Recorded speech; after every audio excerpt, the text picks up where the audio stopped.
भारत में आस्था की अनगिनत यात्राएं हैं, पर एक यात्रा है जिसका अंत, जिसका समापन एक बहुत ही खास जगह पर होता है।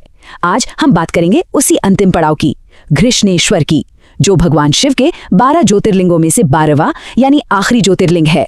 तो ये कहानी सिर्फ एक मंदिर की नहीं है, बल्कि एक यात्रा के पूरे होने की है। समझिए, एक विश्वास की, एक भक्ति की तीर्थ यात्रा, जिसकी आखिरी लौ, आखिरी ज्वाला घृष्णेश्वर में जलती है। चलिए इस दिव्य अनुभव में थोड़ा और गहरे उतरते हैं।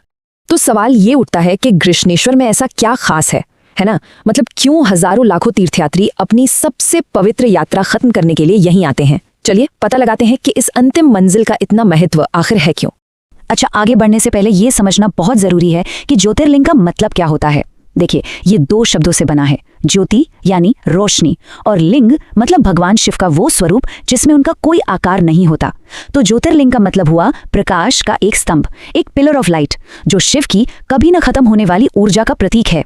पूरे भारत में ऐसे 12, जी हाँ 12 बेहद पवित्र ज्योतिर्लिंग हैं और हर एक की अपनी एक अलग, एक अनूठी कहानी है। घृष्णेश्वर समझिए इस दिव्य श्रृंखला की 12वीं और आखिरी कड़ी है, जैसे किसी माला का आखिरी मोती, जहां आकर वो माला पूरी होती है।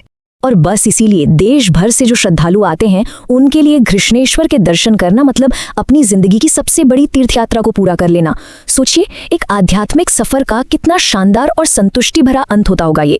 तो अब सवाल आता है कि ये अंतिम ज्योतिर्लिंग है कहाँ? इसके लिए हमें चलना होगा महाराष्ट्र के दिल में, वेरुल नाम के एक गांव में, जो इस प्राचीन मंदिर का घर है। ये मंदिर महाराष्ट्र के औरंगाबाद शहर से ज्यादा दूर नहीं है, वेरुल गांव में है। और हाँ, ऐतिहासिक दौलताबाद किले के भी काफी पास है। लेकिन सबसे मजेदार बात जानते हैं क्या है? ये विश्व प्रसिद्ध एलोरा की गुफाओं से बस कुछ ही कदमों की दूरी पर है। मतलब इतिहास और आध्यात्मिकता का क्या गजब का संगम है यहाँ। और पता है, यहाँ तक पहुंचना भी अपने आप में एक खूबसूरत अनुभव है। औरंगाबाद से मंदिर तक का जो रास्ता है ना, लगभग 45 मिनट का, वो खूबसूरत सह्याद्री पहाड़ों के साथ साथ चलता है। मतलब मंजिल से पहले का सफर ही इतना यादगार बन जाता है। चलिए, बाहर का सफर तो हो गया, अब वक्त है मंदिर के अंदर कदम रखने का और इसकी वास्तुकला, इसके आर्किटेक्चर को करीब से देखने का। ये सादगी और दिव्यता का एक कमाल का मेल है। जैसे ही मंदिर में हम अंदर जाते हैं, सबसे पहले एक बड़ा सा सभा मंडप दिखाई देता है। इसकी छत जो है वो 24 खूबसूरती से तराशे हुए पत्थर के खंभों पर टिकी है और इन खंभों पर जो पारंपरिक नक्काशी है वो तो बस देखते ही बनती है। और ठीक सामने गर्भगृह की ओर देखते हुए भगवान शिव के वाहन नंदी जी बैठे हैं, जैसे हमेशा से इंतजार कर रहे हों। और सिर्फ खंभे ही नहीं, मंदिर की दीवारें भी अपनी कहानी कहती हैं। लाल पत्थर से बनी इन दीवारों पर आपको भगवान विष्णु के दशावतार और दूसरे कई देवी देवताओं की मूर्तियां मिलेंगी, वो भी इतनी बारीकी से तराशी हुई कि आप उस जमाने की कारीगरी देखकर हैरान रह जाएंगे। और फिर इन सब को पार करके हम पहुंचते हैं मंदिर के दिल में, यानी गर्भगृह में, और वहां स्वयं घृष्णेश्वर ज्योतिर्लिंग विराजमान है। यही वो दिव्य प्रकाश स्तंभ है जिसके एक दर्शन के लिए लोग मीलों का सफर तय करके आते हैं। अब ये जो खूबसूरत मंदिर हम आज देखते हैं, वो हमेशा से ऐसा नहीं था। वक्त के साथ इसे कई बार बनाया गया, संवारा गया। तो चलिए अब उन लोगों के बारे में जानते हैं जिन्होंने इस आस्था की धरोहर को सहेज कर रखा। इसके इतिहास में 2 नाम बहुत अहम हैं। सबसे पहले 16वीं सदी में छत्रपति शिवाजी महाराज के दादाजी मालोजी राजे भोसले ने इसका पुनर्निर्माण करवाया और फिर कई 100 साल बाद 18वीं सदी में इंदौर की महारानी अहिल्याबाई होलकर ने मंदिर को वो रूप दिया जो हम आज देखते हैं। महारानी अहिल्याबाई होलकर, उनका नाम तो पूरे भारत में मंदिरों के पुनर्निर्माण के लिए मशहूर है। सिर्फ घृष्णेश्वर ही नहीं, उन्होंने वाराणसी के काशी विश्वनाथ और गया के विष्णुपद जैसे कई बड़े बड़े तीर्थों को फिर से बनवाया। उनकी ये विरासत आज भी इन मंदिरों में जिंदा है। तो हमने इसकी वास्तुकला देखी, इसका इतिहास जाना, लेकिन इन सब से बढ़कर इस जगह की असली ताकत इसके आध्यात्मिक असर में है। सवाल यह है कि यहाँ दर्शन करने से मिलता क्या है? देखिए, शिव पुराण में घृष्णेश्वर के बारे में साफ साफ लिखा है। उसमें कहा गया है कि इस लिंग को देखने से व्यक्ति सभी पापों से मुक्त हो जाता है। सुख और समृद्धि उसी तरह बढ़ती है जैसे शुक्ल पक्ष के दौरान चंद्रमा बढ़ता है। मतलब यहाँ के दर्शन से पापों से मुक्ति और जीवन में तरक्की का वादा किया गया है। और शिव पुराण में ही इस ज्योतिर्लिंग के बनने की कहानी भी है।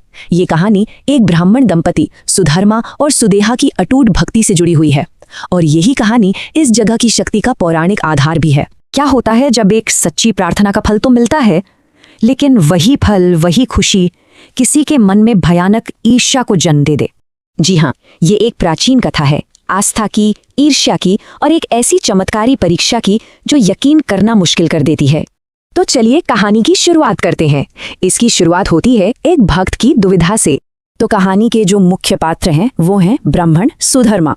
अब ये एक महान भक्त थे, पवित्र आत्मा, रोज पूजा पाठ करने वाले, शास्त्रों का इन्हें बहुत गहरा ज्ञान था। और सिर्फ ज्ञानी ही नहीं बल्कि धनवान और दानी भी थे। मतलब समाज में हर कोई उन्हें बहुत चाहता था, बहुत इज्जत करता था। लेकिन इतनी सारी अच्छाइयों के बावजूद उनके घर में एक बहुत बड़ा दुख था। एक ऐसी कमी थी जो उन्हें अंदर ही अंदर खाए जा रही थी। वे निसंतान थे। तो अब इस दुख का समाधान कैसे निकला? यहीं से इस कहानी में एक ऐसा फैसला लिया जाता है जो एक बहन की पूरी जिंदगी बदल देता है। सुधर्मा की पत्नी, जिनका नाम था सुदेहा, वो बहुत दुखी थीं और इसी दुख में उन्होंने एक हल निकाला। उन्होंने कहा कि सुधर्मा को उनकी छोटी बहन घुष्मा से विवाह कर लेना चाहिए। पर सुधर्मा वो शायद आगे देख पा रहे थे। उन्होंने अपनी पत्नी को चेतावनी दी। कहा, देखो, तुम अभी अपनी बहन से बहुत प्यार करती हो, लेकिन जिस दिन उसे बेटा होगा तुम उससे जलने लगोगी, ईर्ष्या करने लगोगी। और ये सिर्फ एक चेतावनी नहीं थी, ये एक ऐसी भविष्यवाणी थी जो आगे चलकर भयानक रूप से सच होने वाली थी। सुदेहा ने तो पक्का वादा कर दिया, वचन दिया कि वो अपनी ही बहन से कभी कभी भी ईर्ष्या नहीं करेगी। और देखिए, विडंबना देखिए, यही वचन इस कहानी का सबसे दुखद मोड़ बन जाता है। तो शादी हो गई। इसके बाद भी हुष्मा ने अपनी भक्ति नहीं छोड़ी। उनका एक नियम था, हर दिन पूरी श्रद्धा के साथ वो मिट्टी के 101 शिवलिंग बनाती, उनकी पूजा करती और फिर उन्हें पास की ही एक झील में विसर्जित कर देती थीं, रोज, बिना एक भी दिन चूके। और उनकी इसी अटूट भक्ति का फल मिला।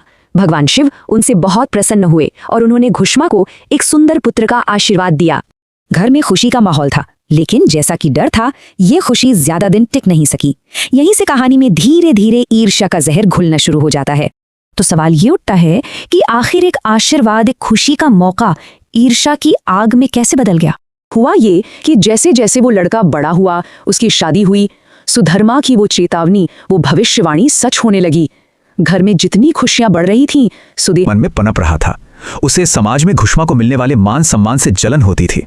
मतलब दोनों बहनें एक दूसरे से बिल्कुल अलग थीं। जहां एक तरफ थी घुष्मा, जिनका दिल सच्ची श्रद्धा और भक्ति से भरा था, तो वहीं दूसरी ओर थी सुदेहा, जिसका मन ईर्ष्या और नफरत की आग में जल रहा था। और इसी नफरत ने उसे एक ऐसे भयानक काम की ओर धकेल दिया जिसकी कोई कल्पना भी नहीं कर सकता था। ईर्ष्या में अंधी होकर सुदेहा ने एक ऐसा गुनाह कर दिया जिसे कभी माफ नहीं किया जा सकता। उसने अपनी ही बहन के इकलौते बेटे की हत्या कर दी और उसके शरीर को उसी तालाब में फेंक दिया जहां घुष्मा हर दिन अपनी पूजा के शिवलिंग विसर्जित करती थीं। सोचिए, ये एक ऐसा पल था जहां किसी का भी कैसा भी विश्वास डगमगा सकता था। पर घुष्मा की असली परीक्षा तो अब शुरू हुई थी। जब घुष्मा को अपने बेटे की मौत की खबर मिली तो क्या हुआ? उन्होंने रोना धोना नहीं किया, गुस्सा नहीं दिखाया, नहीं, उनका विश्वास इतना पक्का था कि उन्होंने अपना रोज का नियम तक नहीं तोड़ा। वो हमेशा की तरह भगवान शिव की पूजा में लगी रहीं, जैसे कुछ हुआ ही ना हो। और यही वो अटूट विश्वास था जिसने खुद भगवान शिव को मजबूर कर दिया अपने भक्त के सामने आने के लिए।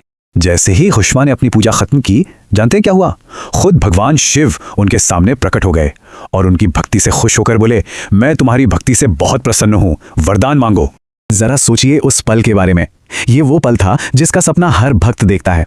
घुष्मा के सामने उनके आराध्य भगवान शिव स्वयं खड़े थे, मानो उनकी बरसों की भक्ति का फल मिल गया हो। भगवान शिव ने तो सीधे सीधे कहा, तुम्हारे बहन ने तुम्हारे बेटी की हत्या की है, मैं उसे अभी अपने त्रिशूल से दंड दूंगा। लेकिन घुष्मा ने, उन्होंने हाथ जोड़ लिए। उनके मन में बदले की आग थी ही नहीं। और यहीं पर यह कहानी एक अलग ही मोड़ लेती है।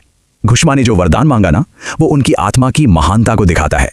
बदला लेने के बजाय घुष्मा ने अपनी बहन के लिए माफी मांगी और भगवान शिव से बस एक ही प्रार्थना की, हे प्रभु, अगर आप मुझे कुछ देना ही चाहते हैं तो बस लोगों की भलाई के लिए यहीं हमेशा के लिए बस जाइए। मतलब उनकी करुणा की कोई सीमा ही नहीं थी।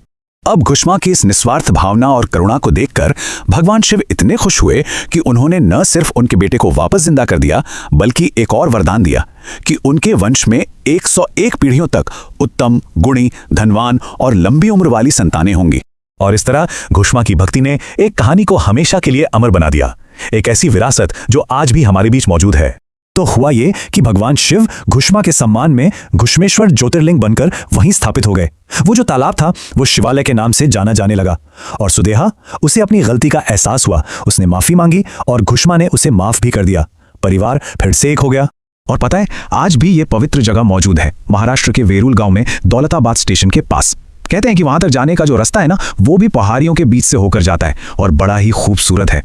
हम इस अद्भुत कथा को खत्म करते हैं जगत गुरु आदि शंकराचार्य की इस प्रार्थना के साथ, घुष्मा की कहानी हमें एक बात तो जरूर याद दिलाती है कि सच्ची भक्ति और माफ कर देने की ताकत में इतनी शक्ति है जो मौत को भी हरा सकती है और एक दिव्य विरासत बना सकती है, और ये सोचने पर भी मजबूर करती है कि क्या आज के इस दौर में इस तरह की क्षमा मुमकिन है।